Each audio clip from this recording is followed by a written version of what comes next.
The sound of rattling chains, the cries of people torn from their families, the smell of sweat and fear, the prayers of the damned.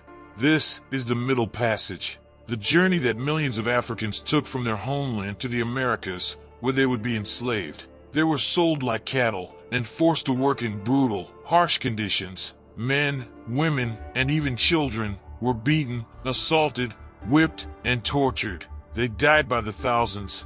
But how did we reach such a horrific point in human history, where unspeakable terrors held sway? Forced labor was nothing new. Its roots were deep, spanning centuries. Generations of traders exchanged not only goods, but also human lives across the vast Mediterranean Sea. However, the kind of slavery we're familiar with today was deliberately turned into a terrible system. It became a business, it was based on people's race, and it continued through a terrible event known as the transatlantic slave trade. This trade began in the 15th century. In this notorious time in history, people suffered more than just being controlled by others. They were treated like objects, used without mercy, and faced terrible, unimaginable cruelties. Welcome to Black History Diary. Join us as we uncover the real history of black slavery, a history both haunting and imperative to comprehend. It shaped entire nations, it defined cultures, it imprinted a legacy of pain and injustice that still lingers on with the black community. We bring this history back so that we never forget or underestimate the oppression our ancestors faced and the resilience they showed. The papal division and colonial ambitions. It all began with a decree from the church. In the 15th century, the Roman Catholic Church divided the world. They let Portugal control trade in West Africa, and Spain explore the New World for land and riches. Pope Nicholas V, in 1455, even made it official with a document called Romanus Pontifex. It gave Portugal special rights along the West African coast, including all the trade from there. But there was a dark side to this. It also gave Portugal the right to invade, plunder, and enslave the local people forever. Meanwhile, Queen Isabella wanted to make more money. She funded Columbus's voyages, but she didn't allow the enslavement of Native Americans because she saw them as her subjects. Asiento de Negros. Spain, however, found another way. They set up something called an asiento to bring African captives directly to their colonies in the Americas. The first asiento is believed to have been documented in 1518. But what was this system? The asiento system was developed by European countries like Spain and Portugal. This system gave special contracts to people or companies. These contracts allowed them to bring enslaved Africans to work in their colonies, mainly in the Americas. The people with these contracts had exclusive rights to do this, and they usually paid money to the European countries for this privilege. Asiento was a lucrative business for the holders of the contracts. They could charge extremely high prices for the transportation of enslaved Africans, and they could also make a profit by selling the enslaved Africans to others. Soon, other European countries wanted in on the riches and power. They joined the trade along the West African coast, and even fought for the right to colonize the New World. The asiento system was a major factor in the growth of the transatlantic slave trade. It helped to facilitate the transportation of millions of enslaved Africans to the Americas, where they were forced to work in brutal conditions. It was abolished in 1750, but the slave trade continued for many years after that. It was not until the 19th century that this heinous trade was finally abolished. Stay tuned to know how it eventually ended. The start of racial slavery. The European nations made the transatlantic slave trade all about race. It led to the biggest forced movement of people in history. Nearly 12.5 million Africans were forced into this trade. The sale of their bodies and labor shaped the Atlantic world, including colonial North America. In the colonies, your status depended on your race and class. Laws and customs restricted freedom to keep slavery in place and maintain power. These laws aimed at controlling every aspect of their lives, from movement to education and even marriage. By limiting their rights and mobility, these laws ensured the continuation of slavery as an institution. Many Africans, both free and enslaved, played a huge role in starting and keeping the American colonies alive. But for most, 1619 was a pivotal year when slavery began in America. In that year, a ship called the White Lion, backed by the Portuguese slave ship São João Bautista, brought 20 enslaved Africans to Jamestown, Virginia. It marked a ghastly turning point. Throughout the 1600s, European settlers in North America preferred enslaved Africans over poor European workers because they were cheaper and more readily available. These Africans mostly worked on tobacco, rice, and indigo plantations along the southern coast. These slaves were brought to the New World in chains and shackles. The church, European nations, New World colonies, and individuals gained political power and wealth from this trade. The first people of color church. Both free and enslaved African Americans looked to their religion as a means of maintaining their humanity in the face of brutal oppression. At St. George's Methodist Episcopal Church in Philadelphia in 1787, the Reverend Richard Allen and other black congregants walked out in protest of the church's segregated congregations.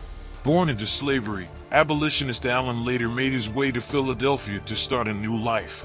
There, he became a member of St. George's and began ministering to mixed-race congregations. His instructions to preach in a special service set aside for black parishioners made it apparent that integration only went so far. Allen, disturbed by the continued subordination of black people in religious institutions, established the African Methodist Episcopal Church, often known as Mother Bethel AME. Allen's church was one of many in a slave nation that served as a safe haven for people of color and a hub for community education, organization, and civic participation. Allen and his successors promoted unity, sought social justice, and led their black congregations through the process of achieving independence. The African Methodist Episcopal Church saw fast expansion, and there are now more than 7,000 AME churches in the world, including Allen's. The deadly commodity. Toward the end of the 18th century, southern land used for tobacco farming became scarce, leading to economic troubles and an uncertain future for American slavery. Around the same time, England's textile industry thrived, creating a massive demand for American cotton. However, cotton production was limited because separating seeds from raw cotton threads by hand was labor-intensive. Slaves toiled relentlessly until the invention of the cotton gin.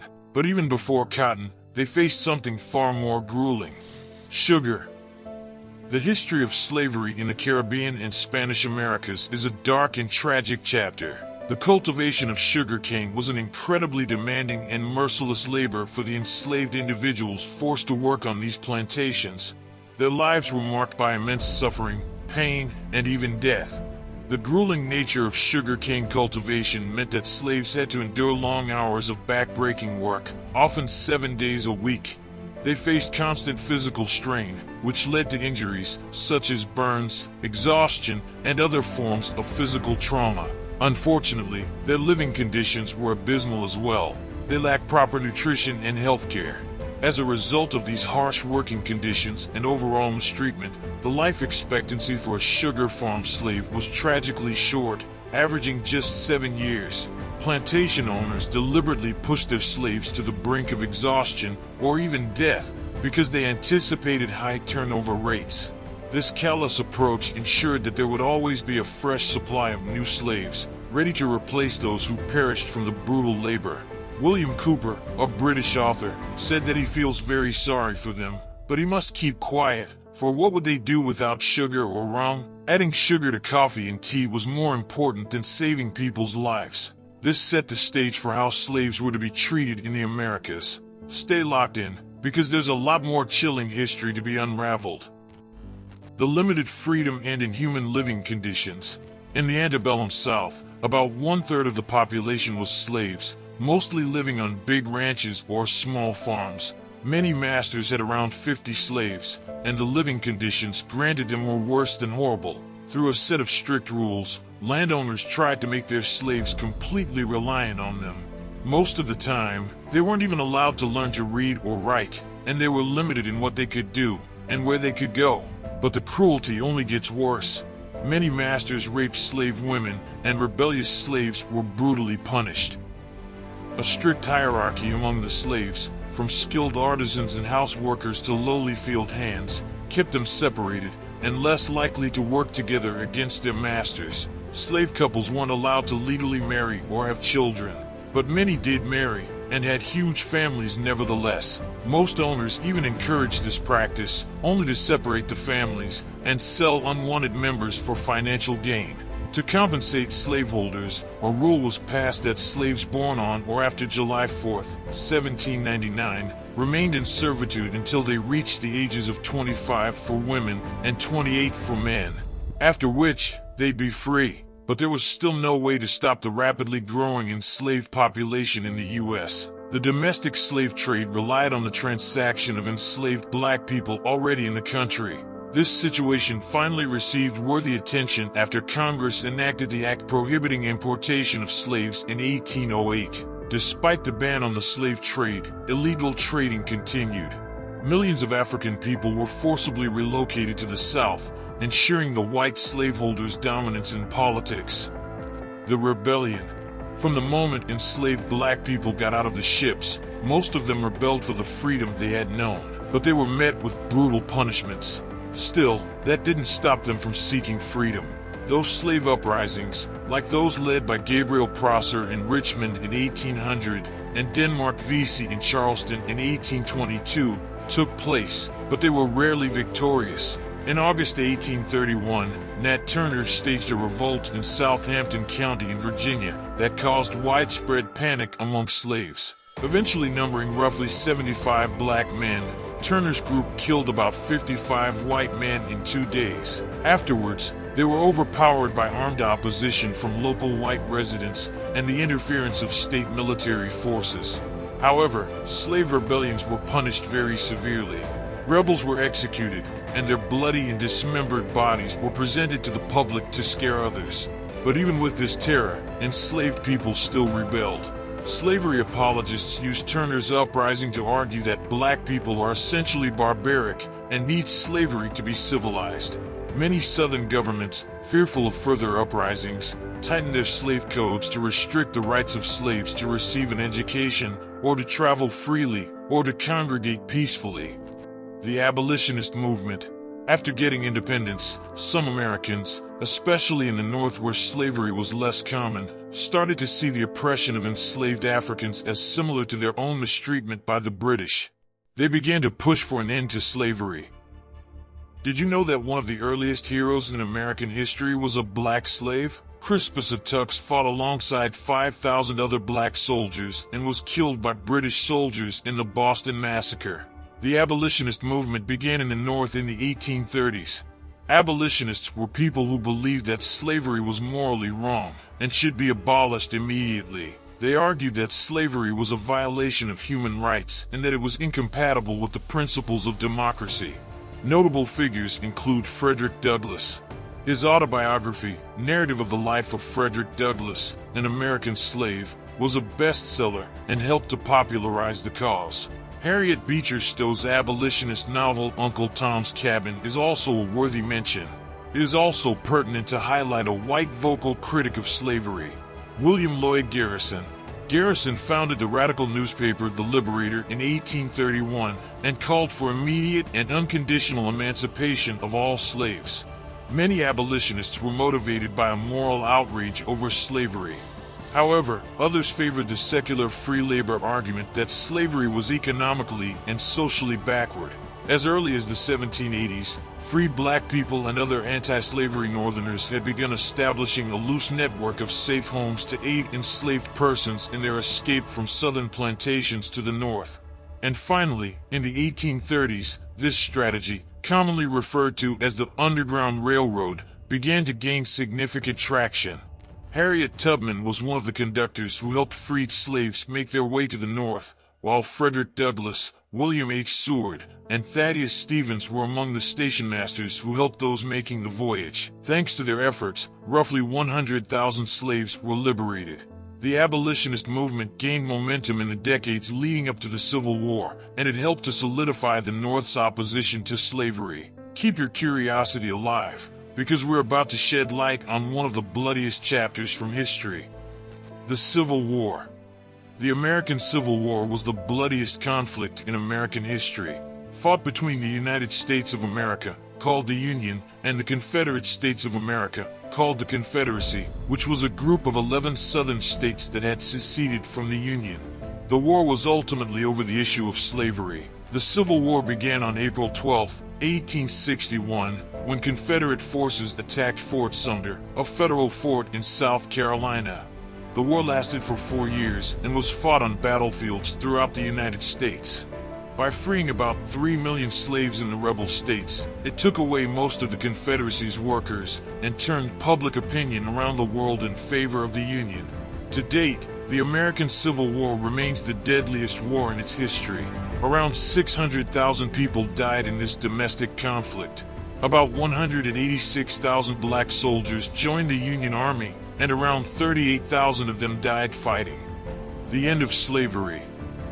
Abraham Lincoln, the 16th President of the United States, played a pivotal role in ending slavery.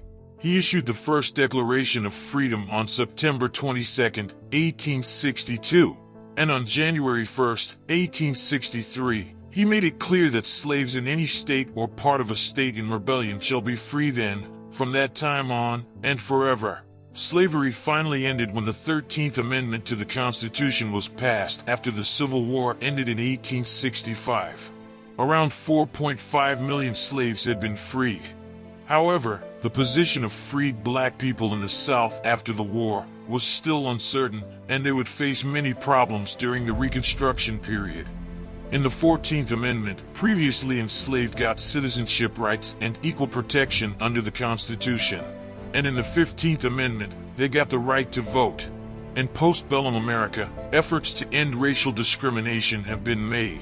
Yet throughout history, certain parts of the Constitution have been ignored or violated, leading to significant challenges and injustices for black citizens. This was especially evident in the aftermath of the Civil War, when the Ku Klux Klan was founded in 1865 by white supremacists. They were angry about the end of slavery. The KKK used violence and intimidation to suppress black voting rights and other civil rights, and they were responsible for numerous lynchings and other acts of violence against the black people. The Klan's power declined in the early 20th century, but it experienced a resurgence in the 1920s. During this time, the KKK spread to other parts of the country, and it became a major force in American politics. Its influence declined again after World War II, but it has never completely disappeared. The struggle for equality and the elimination of racial oppression is ongoing, and its effects are still visible in our society today.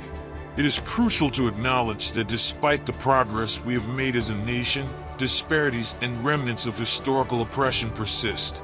These can be seen in various aspects of life, such as education, employment opportunities, the criminal justice system, housing segregation, and healthcare access. Recognizing these traces of oppression is an important step towards addressing systemic issues and working towards a more inclusive society. It requires active efforts from individuals, communities, institutions, and governments to dismantle discriminatory practices and ensure equal rights for all citizens. Thank you for joining us on this journey of the history of slavery. Gaining insights from unturned pages of history is imperative. For an in-depth exploration of this topic, check out our playlist, History of Slavery. Be sure to like and share, and subscribe to Black History Diary to further this educational pursuit. Turn on the notification bell so you never miss an update. Until next time, keep learning and stay informed.